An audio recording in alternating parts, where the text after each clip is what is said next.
Good afternoon everyone, friends. In today's video we are back with a new topic that we'll be discussing about the carriage requirements of all the medicines and requirements for our hospital, requirements for our equipments and medicines that we need on board in our hospital for first aid procedures and for treatment of people, for treatment of crew which is ill or have some issues, medical issues. So we will be covering up all those topics in today's video. So let's begin.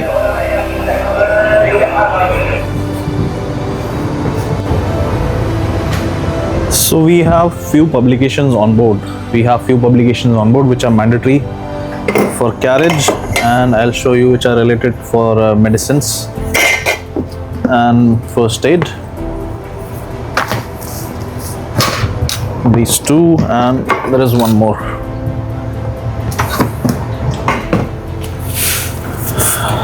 The first one is the ship's captain's medical guide, very important.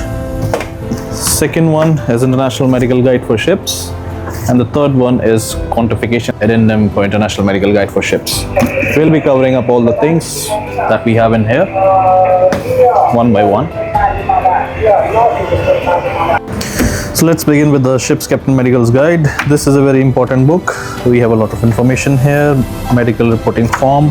Mostly this is basically to refer like what medicine to give to any person for first aid in case of any emergency. Like it has an index which has written all the emergency cares, like what all possible things that could happen, and inside they will give all the informations like symptoms and all, and what all medications to refer. This is like a general guide that we can use, and it's not only applicable to ships. We can use this very much at our home also. I mean, it's basic.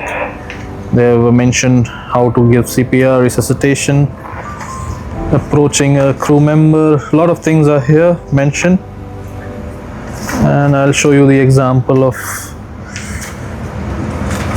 like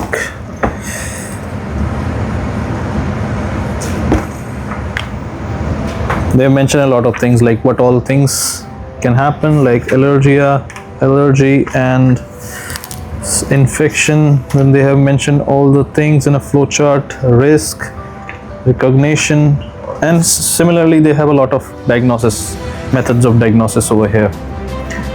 Like for hypothermia, what all precautions you will take, the cold injuries, recovery of person. There are a lot of information inside here, and what all procedures, what all first aid measures we have to take. There is one segment over here.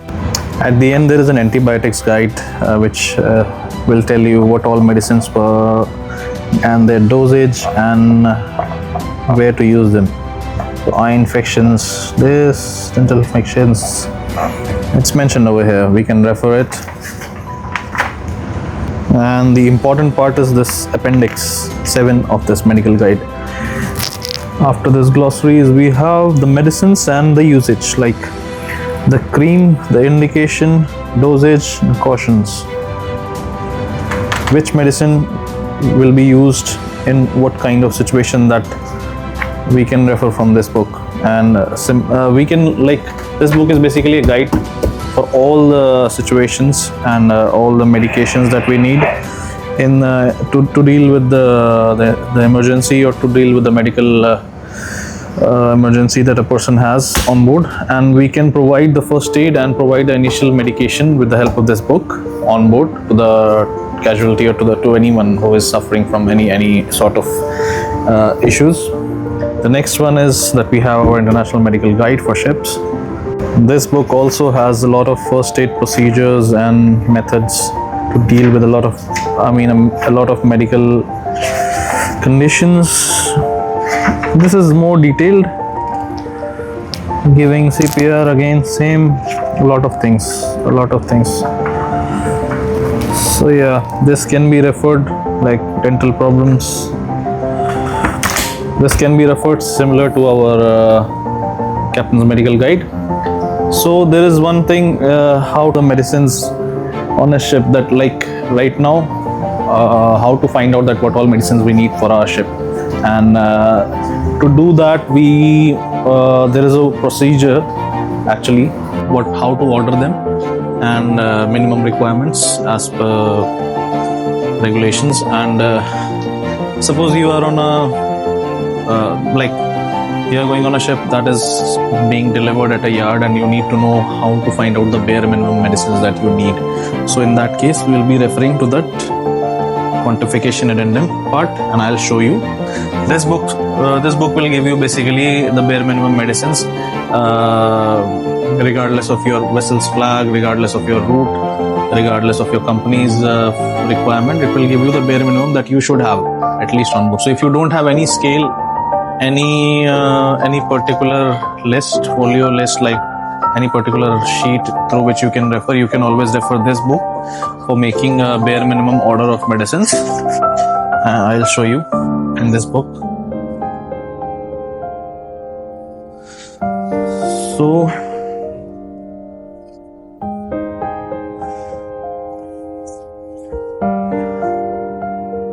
yeah, it starts here. You will have all the medicines that you should have on board, like starting from here, and the minimum quantities you should have mentioned over here. Like I have this acetyl salicylic acid 300 mg tablets. I should have minimum 50 tablets per 10 crew. These are the recommendations. Like in this book, from there are all the medicines that we should have, their quantities, minimum quantities, that how much we should have them, oxycycline, usage, and where we will use it. So this is an entire book that can be referred in case we don't have anything. And then we have regulations like Australian, UK guidelines. We can refer this also. This is basically, usually nowadays we all of our companies.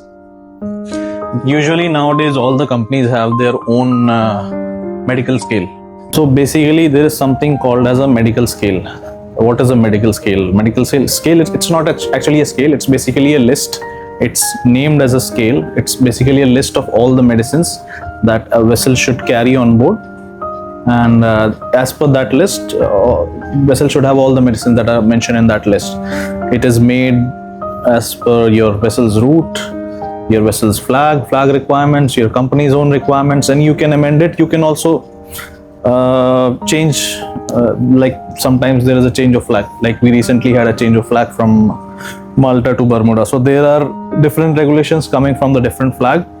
Like our previous flag have different requirements, and now the current flag has a different requirement for medicines. So they have sent their requirement, and as per that we have to comply, that we have to have that minimum amount of medicines that we have on board, that we have to keep on board. So in this, as per this medical scale, we will maintain all the medicines on board. I'll show you how it looks like exactly.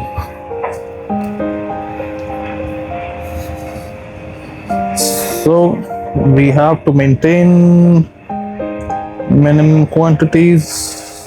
Where is it?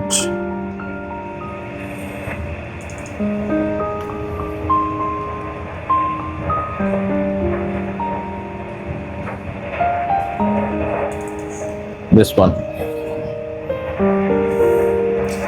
So this is, like I told you, this is an Excel sheet, med scale inventory.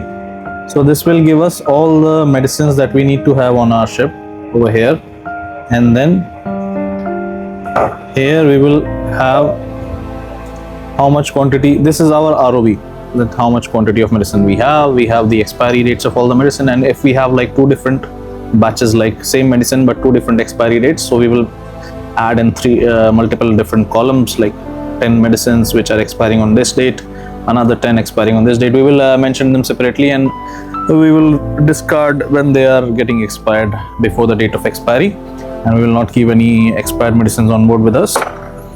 In the similar column we have some narcotic medicines also, like this.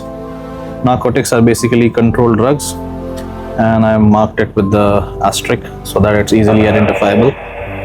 Like all these are narcotic medicines, like your morphine, diazepam. These are all narcotic medicines. So all these controlled drugs are basically kept inside master's custody, maybe in bond store, maybe in master's own cabin, and it is locked. and we have to keep an inventory and keep an update of that as well. And it has to be similarly like as per your medical scale only. We have to order only what is mentioned over there and nothing else, nothing more. And this can only be given, I mean, this cannot be just given by second officer's permission. You need master's permission for that.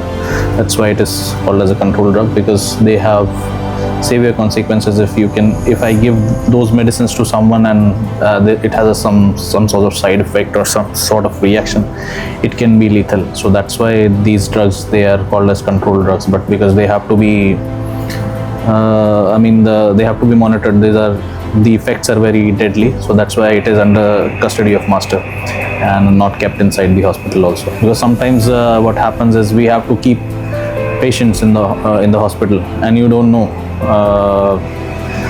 one wrong medicine could lead to something severe. So that's why those medicines are not kept there, they are kept separately. So other than this, we have some equipments like this: the reservoir tank, oxygen tank. We have our oxygen concentrator tank, oxygen concentrator, like all of us might have seen it in times of COVID. This oxygen concentrator, it's a small box. I'll show it to you later on in the part of video when we will be going to the hospital to see all the equipments and medicines. Then we have one oxygen bottles. So this is the tubes of oxygen concentrators. I'll show you this. There is AIDS kit, malaria kit, oxygen cylinder for there's a small oxygen cylinder for resuscitation in a resuscitation kit.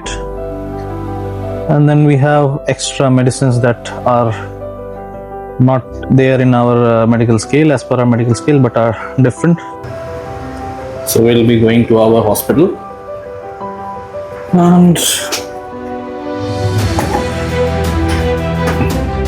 okay, here it is, a small setup like a hospital. We have 2 small beds for 2 patients.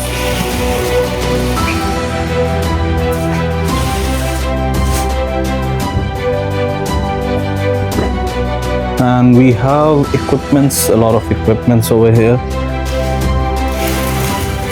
Like I told you, the oxygen bottle that we need in case we need to give oxygen to some patient. We have a refrigerator, we have a first aid box that has first aid equipment. Refrigerator which has medicines, injections basically, which have to be kept refrigerated. And we have our first aid kits spare. This is our biohazard bin. This is our stretcher. This is a new one. I have another one which is over here.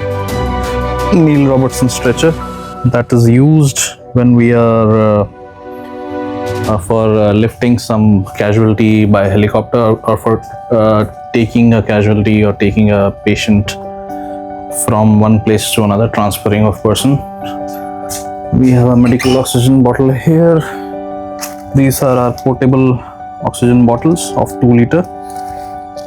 This is another kit, resuscitator kit we have, similar to that. BP monitor, glucose monitor, then we have glucose strips, a lot of equipments. Then we have oxygen concentrator over here.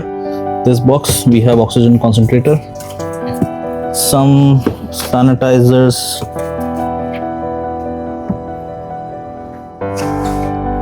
this is old sterilizer equipment.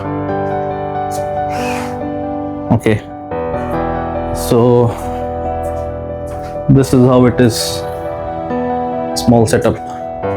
We have a testing button over here in which we can test our alarm, hospital call alarm.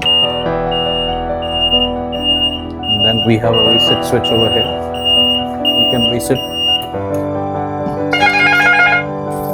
So we will confirm it with the bridge that they have received the alarm call. Signal, sir? Received, no? Okay, sir. Yep.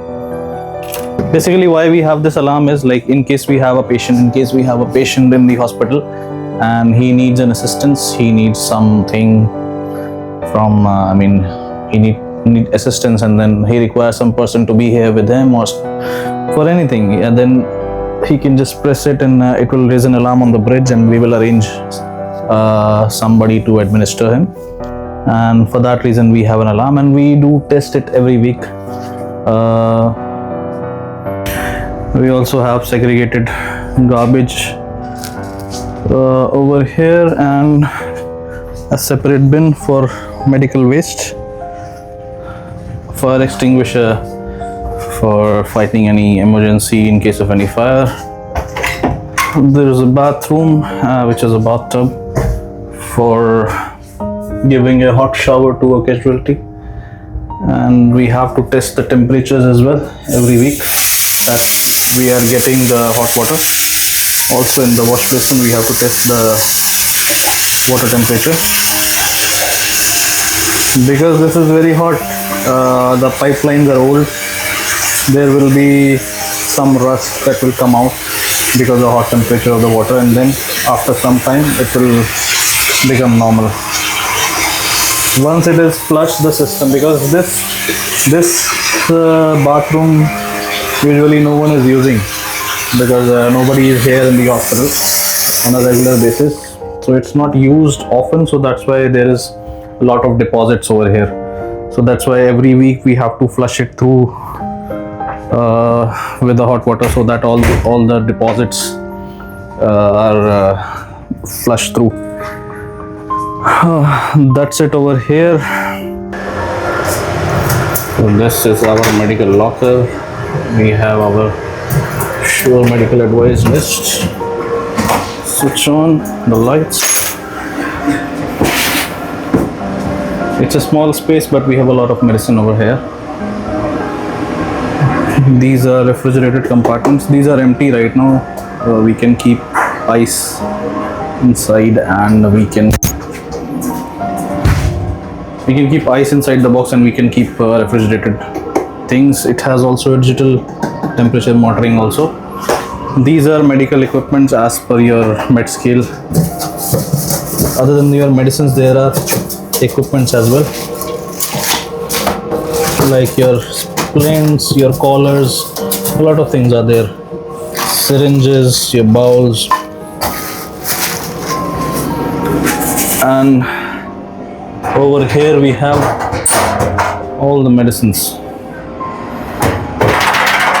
and every month we have to check all the medicines are there, nothing is expiring. Whatever is expiring we have to remove it.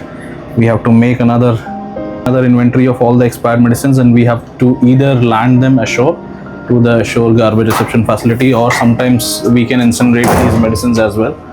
And we have a lot of medicines, not just this cabinet. I have a lot of other medicines as well in my drawers. I'll show you. Also a lot of equipment,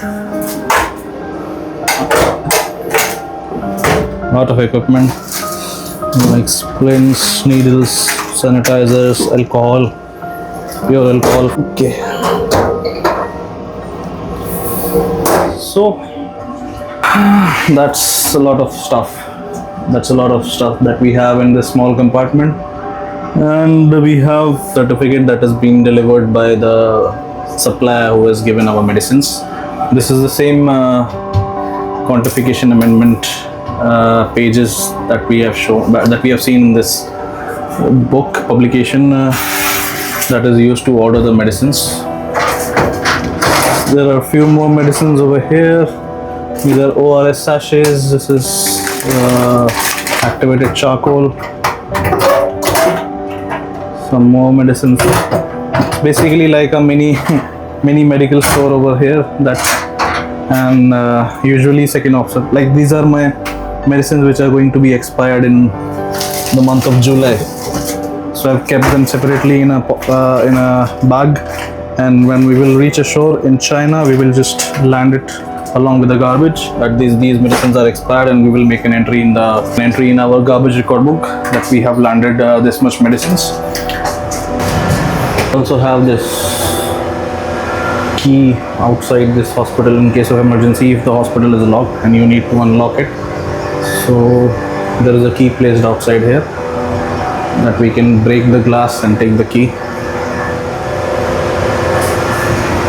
Now I think we have discussed a lot of things on our hospital equipments, hospital medicines that we have in our hospital, and also in our medical locker, and a lot of things that we have over here around us. And we'll be covering up more content on different topics soon, and I'll be making more videos. Actually, I was on a very busy run. This Australia China is quite hectic, 10 days 12 days voyage each leg, and wasn't getting quite a lot of time to make more content. So hopefully we are going from Australia to Europe now, and I'll be having a long voyage, 55 to 60 days roughly. It's quite a good time for making more, recording more content, and then editing and then posting it. So we'll be coming up with more video. I'll just conclude this video over here, and I hope you guys enjoyed it, and I hope the guys who are going to become second mates, it's quite informative for them, so that they know a lot of things in advance, at how, and so that they know how to manage all the stuff. Just subscribe my channel if you like the content, and I'll post more content very soon. Thank you. See you again.